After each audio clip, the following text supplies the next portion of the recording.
Well, hello, Greg. How are you today? Hey, Keith, good to see you. Good to see you as well. How was your holiday weekend? It was excellent, excellent. Got some time to wind down and enjoy some of the outdoors, enjoy some family time. It was really nice. How about yours?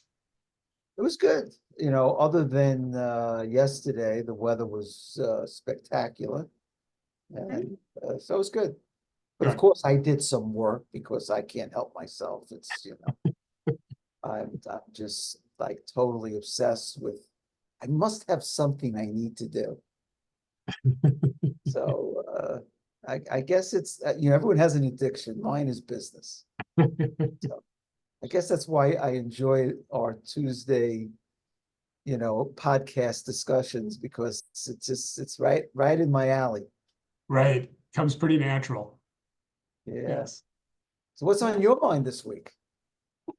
Well, Keith, I was thinking we should have a little discussion about, we've been talking a lot about business ownership in our previous podcasts, and it struck me about as a business owner, uh, having priorities, making sure you're working on the right things at the right time. And I think of it from a business owner standpoint that sometimes you've got these sales and marketing issues that are keeping you up at night. Sometimes it's operational issues, and sometimes it's financial. And let me put it to you: is how do you know when to work on the right things, and how do you prioritize around issues within kind of those three main areas of any business? Good question. And I think it's important to be able to identify and prioritize because there's always problems in business, and it's not always bad problems. It could be like, we're so busy, we better hire somebody else. Right. That's not a bad problem. Um, so you always are thinking about, and for me, I can remember in my earliest days of business, it was like, what's happening now in the moment? What am I looking to do to grow the business? And what mistakes have I made that I don't want to repeat? Uh, which unfortunately, as I've mentioned in past episodes, is I've repeated some of them. Not good. But having said that, because I'm sales and marketing focused, I'm always revenue, focused. So it's always like, okay, how's revenue? Is sales up? Is it down? Is the marketing working? What's happening there? Because if I don't drive revenues, the rest of the business and the parts of it, I really don't need. You Yeah. know, Yeah. why am I I think that's a paying an really good accountant point. if there's no money coming in? But Right. profitability is obviously very important. Every business is different in terms of overhead, but I was always focused on the money part of, not money from the management side, but money from the making of the money. I was not a good money manager, as I've mentioned numerous times. I overspent, over leveraged, I did things that you're not supposed to do in business. And I frankly was not, um, I said, I don't know if I didn't have the right person or I didn't want the right person. I didn't Mhm. want somebody Right. that was Yeah. telling me what to do. And it's an interesting distinction because I don't like to be managed. I've Mhm. gotten better at it as I've gotten older, but when you run a business, it's your business, it's your decision. Right. You don't want Right. somebody telling you what to do, but you really got to look at it from a different perspective. They're not telling you what to do. They're actually advising you. Mhm.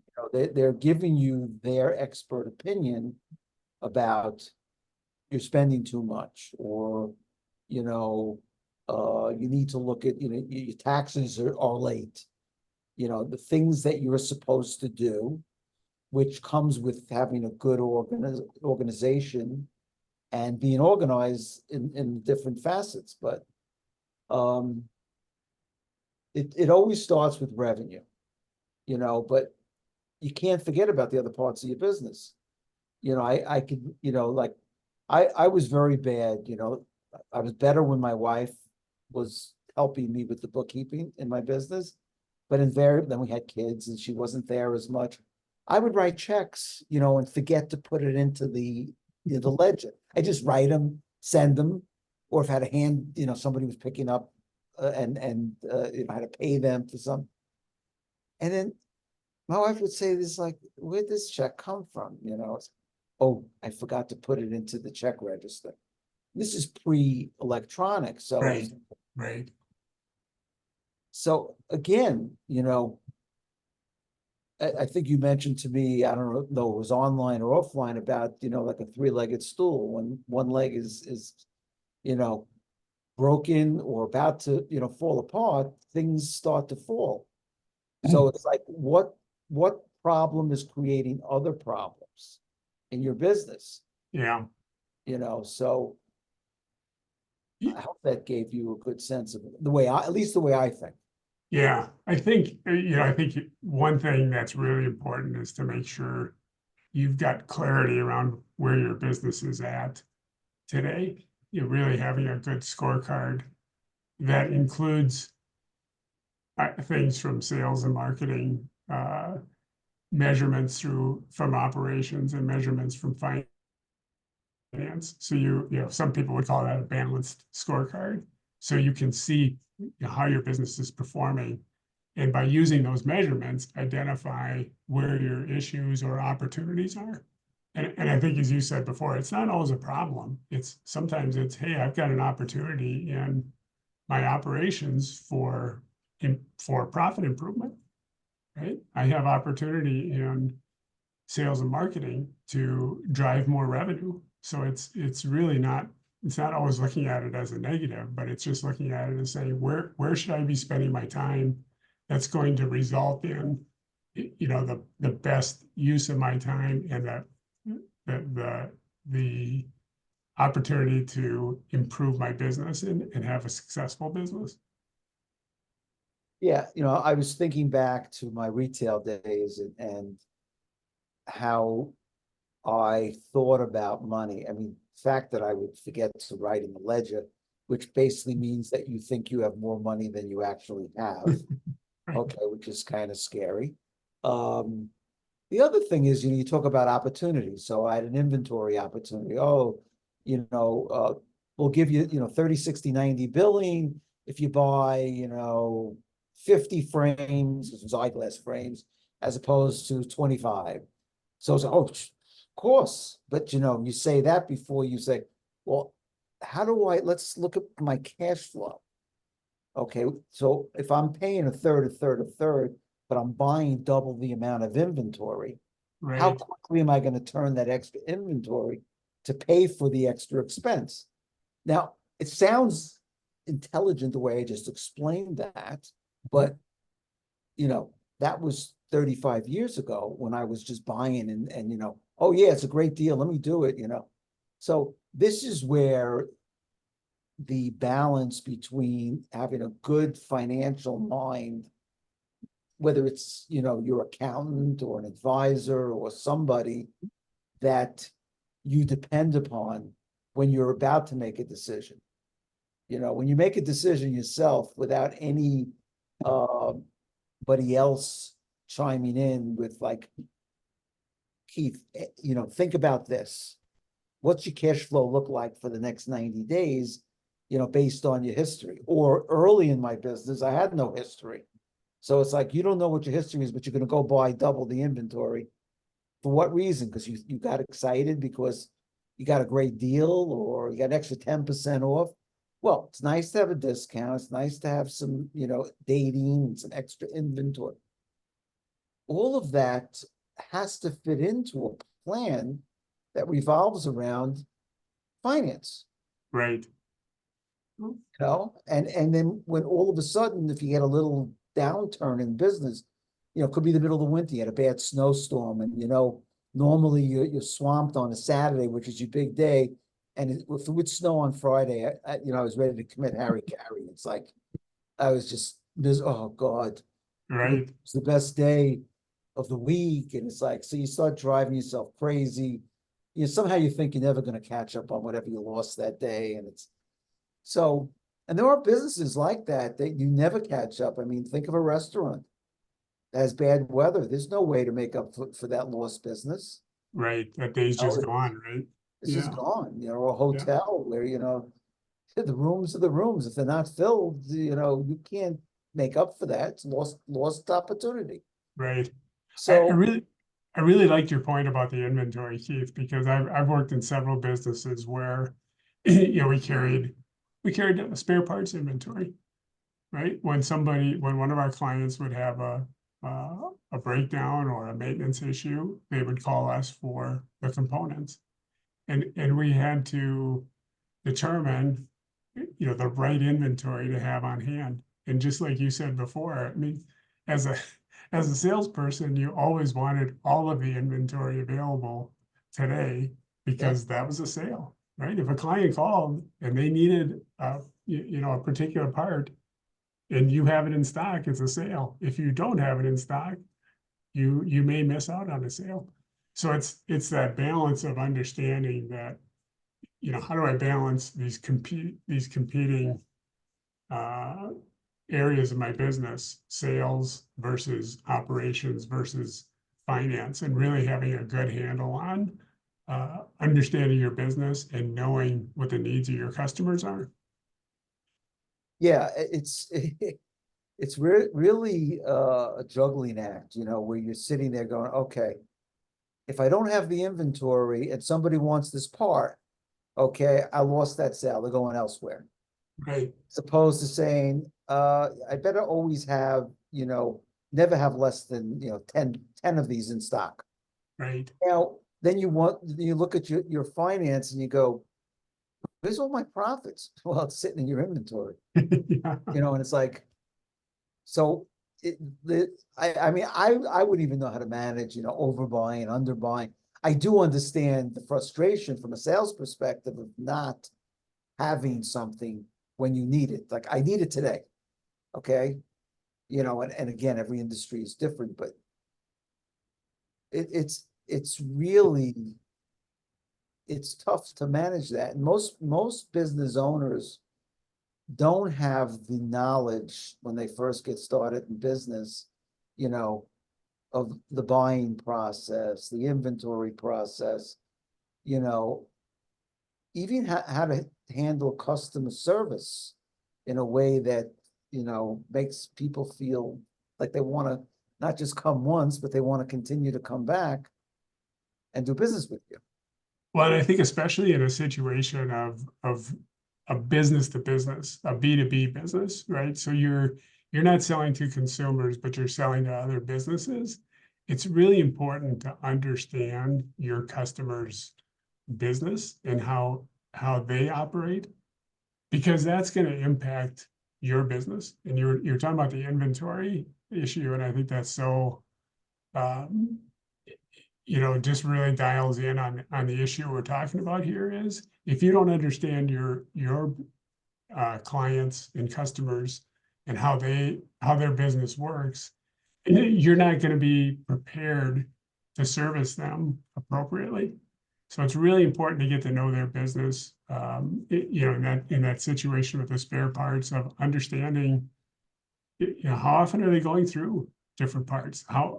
What kind of parts are there that just absolutely shut them down versus, a part that's not as critical, right? They can get by without it for a few days or a week, but there might be another part that absolutely shuts them down. And they not only are they looking for that part, they basically demand that you have that part on hand because they need it, right? Now, maybe you can work with your customer to say, hey, we think you should keep this component.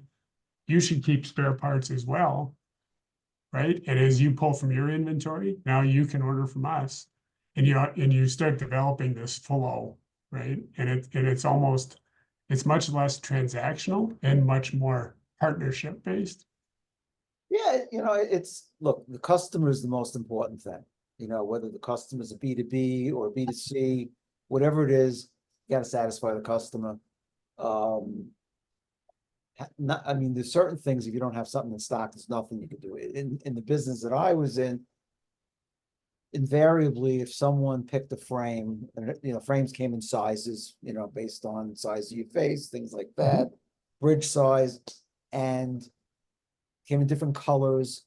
So when someone picked a frame, and said, well, I like that color, but I need the bigger size. And then you call up, it's on back order. Okay, how long is on back order? Well, at least 2 to 3 weeks. So you have to tell your customer, it's going to be on back order. I'm going to give this frame to you. It's a different color. I understand.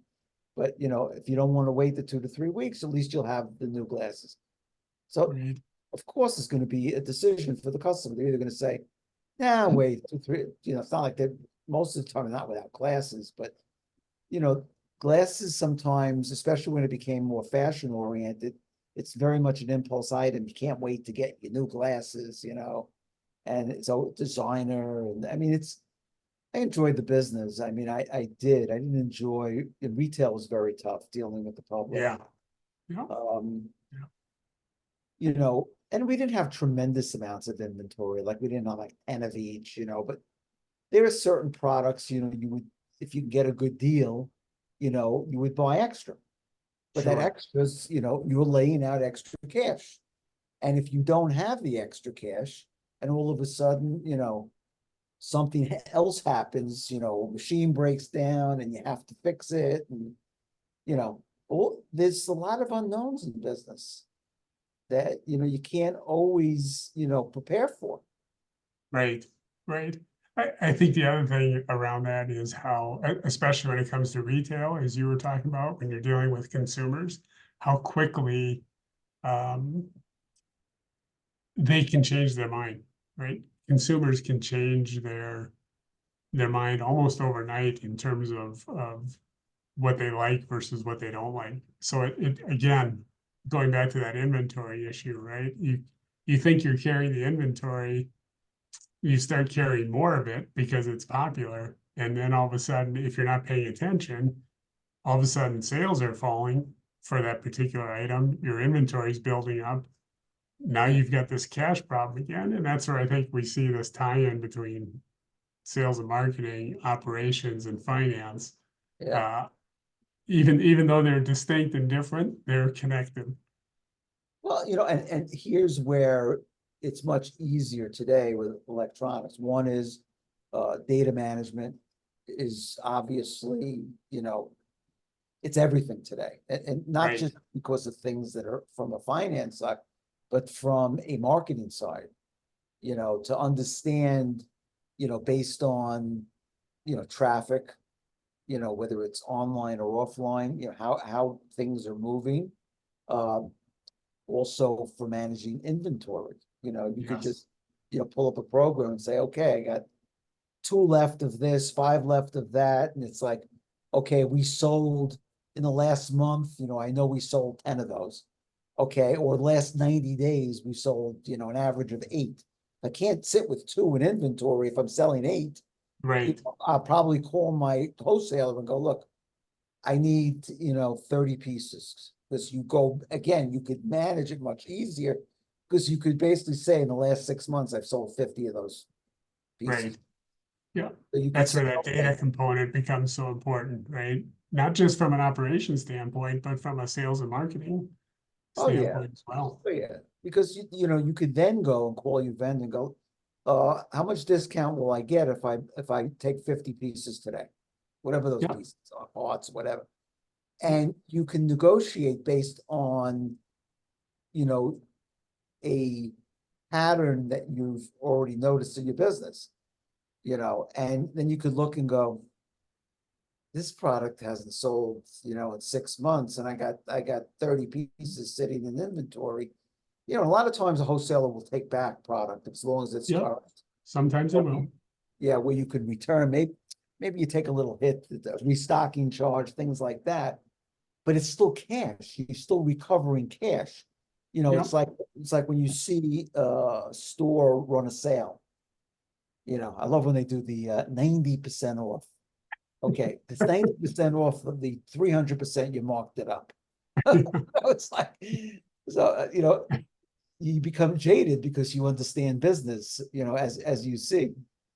But you bring up a good point that sometimes moving that inventory is more critical to the business than what they're gonna make on it, right? They've already paid for that inventory probably. Yeah, Now they just typical. wanna, even if they have to take a quote unquote book loss, they're at least turning that inventory into cash. Right, right. Yeah, absolutely. I mean, you think of anybody that any business that has an inventory. I mean, I tell you the truth, the worst business when it comes to inventory, because it's really a day by day thing, is food. Yeah, You're buying food, and I don't know how diners figure this out, because you go into a diner, they got like a 30-page menu that you order from. You go, there's no way they have all of this in stock right now.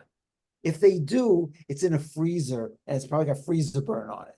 It's like, I don't want to eat that. So there's the tried and true. At every restaurant, you gotta have eggs, you gotta have salad, so those are things you buy, but they're perishables. So it's like you can't hold on to like certain foods for a long period of time. So you talk about having a management system on inventory. You got to know that, if on a Saturday that in your steakhouse that you're going to need, based on history, X amount of ribeyes and X amount of whatever other kind of steaks and seafood. Because otherwise, I mean, they work on, small margins. So it's not like you could sit there and say, well, throw out, right, all this food. right. So Yeah, really what this comes down to, which is what makes it so fascinating, is business is not easy. No business is easy. It's just, right. They all have their complications. Yes. no, everything has complications. And this is why early on in business, people need old guys like us, okay, who have been there, done that can really help them, prepare for what could happen. Well, and I think ultimately that's the challenge, and that's the enjoyment uh, that I know you get out of business. I get out of it as well, and I think folks who are business owners enjoy it as well. Yes, it can be difficult sometimes, but seeing the success, when you see success in your business, I think that really uh, helps overcome some of those tough days when you've had to work through some of those challenging situations, and it helps you realize how much you can achieve when you really put your mind to it and focus on it. Yeah, it's. I'm trying to think.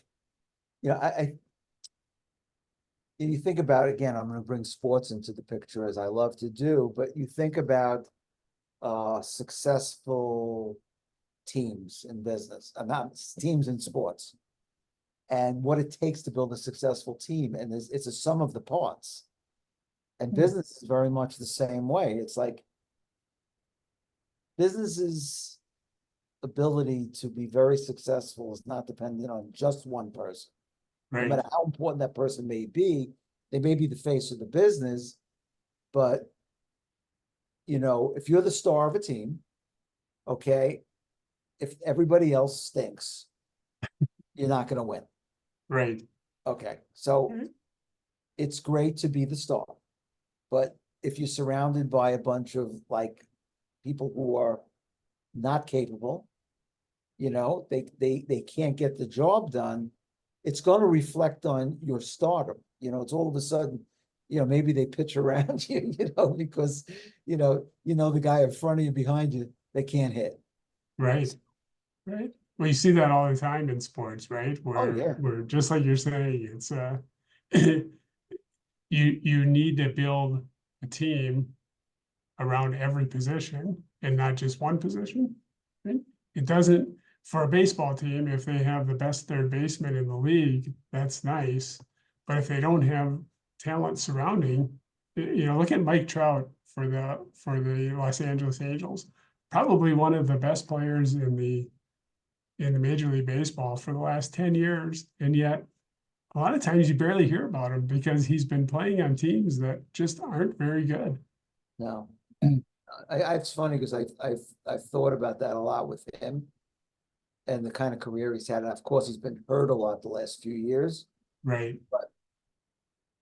You know, see, talk about poor management. This is a perfect Right. example of like, you have a star like that. And they had Ohtani, you know, Yeah. again, is Right. arguably maybe the best player in baseball right now. Right. Like, how do you not build properly around them? It's poor management. It's just that simple. Yeah. You know, it's like you. I'm so fascinated by the correlation between, you know, sports and business. You know, because Mhm. sports is a business. Right. You know, and poor management will create more failures in business than anything else. Right. No doubt about that. No So, doubt. you know, I have questions for you when it comes to, you know, being properly funded, you know, in terms of, because this was an area that I was, you know, I just basically took a piece of paper, added up the things that I thought I needed and said, okay, I need this much finance. Had no idea, you know, I didn't do any like cash flow analysis, like if I do X amount of business, I didn't do profit margins, you know. I was really very unsophisticated in my early years, you know, I just went.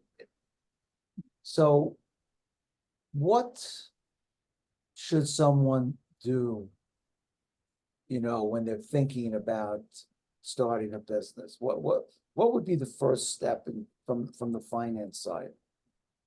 Yeah, I think understanding how you're going to, quote unquote, finance the business, right? Some businesses you can get started relatively inexpensively, right? But there's other businesses where you need quite a bit of infrastructure to get your business going. You might need a physical location.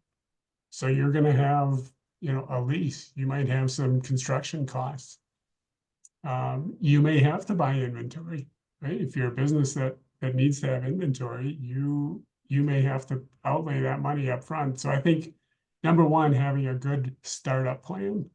Hey, what's it going to take for me to get this business off the ground? And the other is to understand that there's this ramp up period. Right? There's a period of time between when you start the business and when you kind of get to, let's say, third gear. Okay. You're going to spend some time where the business is consuming money, consuming cash, but doesn't have the revenue to necessarily support those expenses. So you need to have some kind of cushion in terms of cash to be able to get through that period. So again, when it comes to starting up a business, do you have cash in the bank that you can use to start your business? Some people do, sure. Others say, no, I don't, and they need another source, right? They need to finance the business somehow. Now, we've all known about, we know banks are there to lend money, but a lot of times they don't want to lend to startups. So you're looking for sources of funding. And we could spend a whole show, Keith, talking about those different sources. But again, it might come from, maybe it comes from your retirement account. I mean, that's how I funded my business, is by utilizing part of my retirement account to be able to get my business up and going. Or So from your trust fund, you mean? or For those lucky enough to have a trust fund? maybe it's taking on partners. Yeah. Right. Maybe you say, hey, I want to start a business, but I need somebody to help me get the business up off the ground. So by partnering with others, it kind of reduces each individual's contribution to the business, right? Maybe me and 3 or 4 of my friends by ourselves, we can't start a business. We each got $25,000, right? We can't start a business on our own. but we all pool our money and now all of a sudden we have $100,000 or $150,000. Oh, now it looks a little different when we start talking about funding our business. Yeah, I mean, again, I've learned this personally, that undercapitalization is probably one of the biggest, if not the biggest reason that businesses fail. Yeah, Is absolutely. they run out of money, okay? Once you It's not can't, because they're not profitable, it's because they run out of money. yeah, well, something, and well, it depends. So you could be profitable, but your profits are being eaten by loans and, other expenses, mismanagement. So, if someone were to ask me today for my advice on whether they should start their own business, I would have to get into a very deep discussion with that person about what their, not just what the needs of the business, but what their own personal needs are. Because, you're generally going to be an adult who has to pay your own personal bills, your rent, your food, Right. your utilities, your medical. I mean, all those have to be taken into account. So it's not easy. It's not easy. I'll tell you, I think it's even harder today to start a brick and mortar business than it was 40 years ago when I first started. Online is much easier on the finance side because you don't have to build anything other than, website. But then you have to advertise. It's an easier way to start a business, but I would caution anybody that's going to start a business that's, really needs a lot of capital to start. It's capital intensive. Really think twice, and understand that, how much money you may need in reserve until you turn a profit. Right, right. And how would you say, how do you answer that question if someone says, how much money, how many months of expenses do I need in the bank, to really know that I'm comfortably capitalized? Yeah, I think again, that goes back to having a plan and understanding, maybe it's looking at, other businesses similar to yours, but how quickly can you ramp up revenue on your business? Can you start generating revenue on, the first week of business? Probably not, although there are some businesses that can. But most are going to take some kind of period of time to ramp up. And again, some are going to be shorter than others. So if you've got a long ramp up period, that's going to require more cash in the bank, more financing, because it's going to take longer, right? And we're all going to have, as business owners, we're going to have some fixed overhead that we have to cover. Maybe it's our own salary, as you mentioned. Maybe it's building related. Maybe it's, maintaining our website. Certainly there's going to be marketing costs to market your business, right? That I think is really important to take under consideration. Yeah, I think that a full business plan, which encompasses finance, marketing, real estate, inventory, I mean, every aspect of all the true startup costs, okay? And how quickly you can turn a profit, because every business is different. I mean, if you're opening a restaurant and you market, and advertise, generally you're gonna start to see business almost right away. Right. Especially if you're in a shopping center where there's traffic. But you're not gonna be, filling all your tables unless you're part of like a chain that's well-known, that you're opening a franchise. So, and I think you mentioned about having a plan, Keith. I think it's really critical to have a plan. It's also really critical to be able to adjust from that plan, because guaranteed, something in that plan is not going to go right. Maybe most of what's in that plan isn't going to go the way you think it is.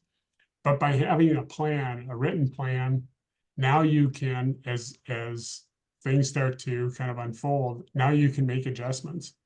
It's taking me longer to ramp up, or you know what, my costs aren't as great on utilities as I thought they would be in my building, or you know what, I'm finding I'm able to run this business with 8 employees instead of 12.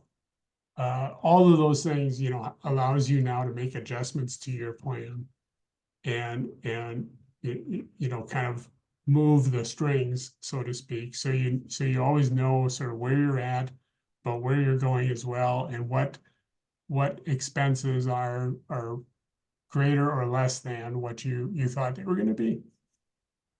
So the one thing I will say as we end our weekly podcast is, knowing now what I didn't know 40 years ago, I would say starting with the right finance person, somebody that it could be a family member, it could be a friend, it could be somebody that you hire just for this particular purpose of putting together financials, projections,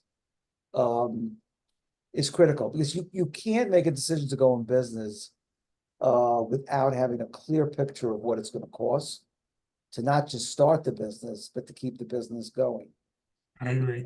Without it, you're basically blind. You're blind, and a plan is not hope. Hope is not a plan. That's right. Exactly. Thank you. But I think, just as you said about having, you know, having a plan and understanding how you're going to finance your business, I think you're right. Having somebody, a trusted advisor who's got that financial perspective. Again, maybe it's your accountant, maybe it's a friend of yours, you know, maybe it's somebody you just hire for, you know, a few hours a week, who can help you work through those challenges of business startup and financing. I agree. So I want to thank you. This was, as usual, fun, interesting, and I think one of the things that we should definitely talk about in one of our future episodes is, what does it take to start a business? What does a plan look like? What are the things you Right. put into a plan? So Sounds like a good discussion. yes, absolutely. So I'm going to say goodbye and thank you. It was fun, and I'll see you next week. Our time always goes so fast, Keith. I Sure enjoy it. does. All right, thanks. All Thanks. right, we'll see you next week. Thanks.